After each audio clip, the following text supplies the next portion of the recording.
Before we get going into today's Dolphins preview, who here is excited that Dolphins football is finally back? If you are, show it by liking today's video right now. I think every single person watching is pumped that football is back, so like the video right now.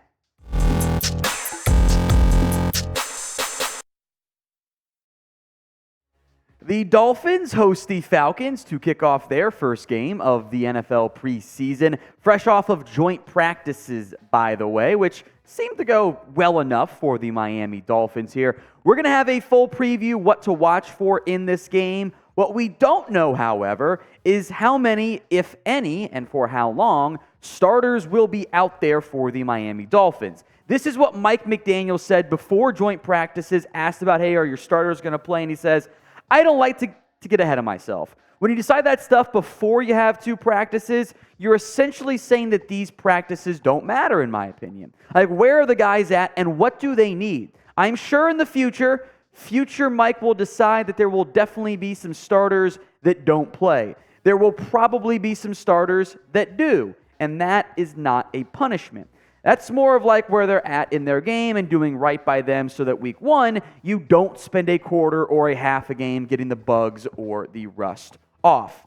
For the record, I love the future Mike line. I constantly refer to my own problems as future Tom problems, and they always come back to bite me in the butt. Anyway, I would not play many, if any, starters for very long.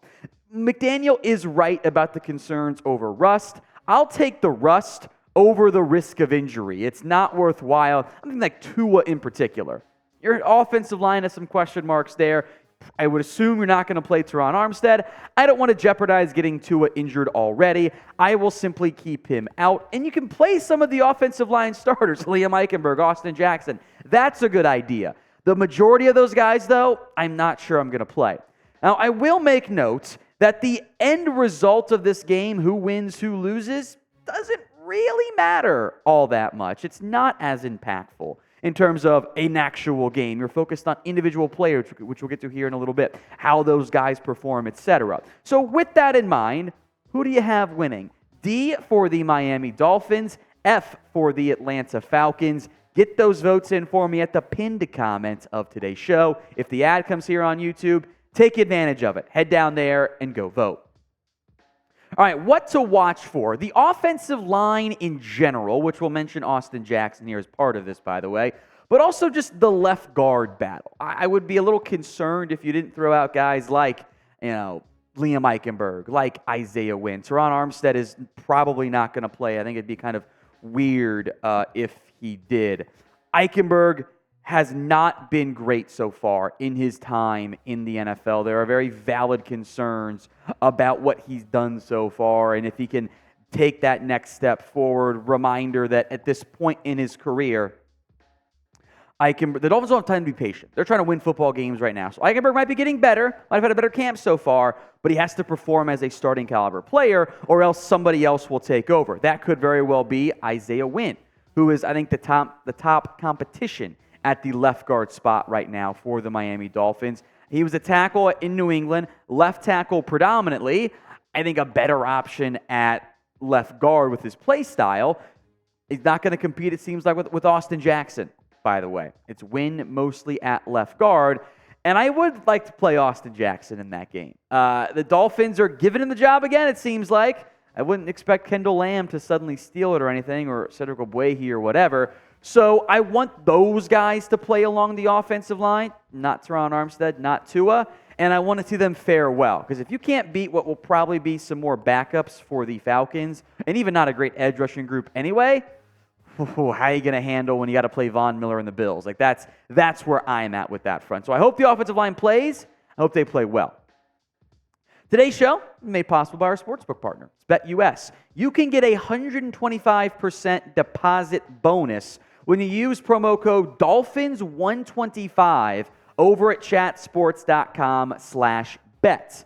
Now, you can bet on the preseason week 1 odds, by the way. The Falcons are the favorite, -2.5, probably because they might play Desmond Ridder a little bit more than the Dolphins would even consider playing Tua. The over-under is set at 36. The over-unders are always low because it's the preseason. and the games can get a little bit ugly. So if you want to bet on the Dolphins or bet against them, it's the preseason. That's okay. Go do it with BetUS. Chatsports.com/bet, promo code Dolphins125. What to watch for number 2? That is the young corners. I think we'll see some of them out there in this game. You're not going to see Xavier Howard, I would assume, and if you do, it's going to be for like a drive. Kader Kohu probably in a similar boat. But I think you'll see some Cam Smith. I think you'll see some Noah Igbignogany after a very promising start. I wouldn't be that surprised if Mark Gilbert, who has been a ball hawk over the course of his college and brief NFL/USFL seasons, get some good run there. True Williams will be playing some safety right now, but he might get some DB looks as well if he's healthy enough out there. I'm really excited to see what Cam Smith can do. Wouldn't it be great if he had an interception? Wouldn't that have us all be very excited about his future moving forward? We will have your Dolphins versus Falcons watch party live right here. Trying to potentially cook up some fun stuff for you guys. Maybe some stuff we've never done before. So make sure you are tuned in. Hit that sub button at youtube.com/Dolphins News. Free Dolphins videos pretty much every single day right here on the show. All right, the quarterback 2 battle. That one is going to be worth monitoring. Kind of sounds like it's Mike White this week, maybe Skylar Thompson next week. White's had most of the reps with the 2s at joint practices here. But you'll see both of these guys. In fact, you'll probably only see these 2 guys. Probably half and a half would be my guess, give or take, depending on situations, drives, etc. Maybe if it's a blowout, you could see Skylar Thompson get in there to get a 2-minute drill rep. It's just hypotheticals there. I think Mike White has the advantage. Always been a bit more of a gamer than maybe a practice squad guy. The numbers still aren't that impressive. Thompson does offer some mobility there. I think White has the edge right now, but a bad game or a great game could swing that in either direction. So who do you think will end up being quarterback 2 for this Dolphins team? MW for Mike White or ST for Skylar Thompson? Number 4 is the wide receiver depth. That is going to be heavily at play here because you're not going to see Tyreek Hill. You're not going to see Jalen Waddle. How the receivers are deployed, in what order, I do think will matter. And, of course, how they fare in this game. Who are your outside guys? Is it Robbie Chosen and Eric Ezukama? That maybe be my guess. They're River Craycraft getting some run. How do Braxton Berrios, Cedric Wilson fare? Who else gets some slot reps in there? Who gets open? That will be a little bit tough to tell on our game copy as opposed to the All-22 version. But there is a clear battle going on right now in the wide receiver room, and I'm very curious who steps up, who emerges in the first preseason game. It's the skill players. We always care about those. I can't wait to see Devon Achane score a touchdown run, by the way, in the game. I'm convinced it's going to happen. But the receivers, with the battle ongoing still for 3 through 6, frankly, if they carry 6, is a must-watch storyline.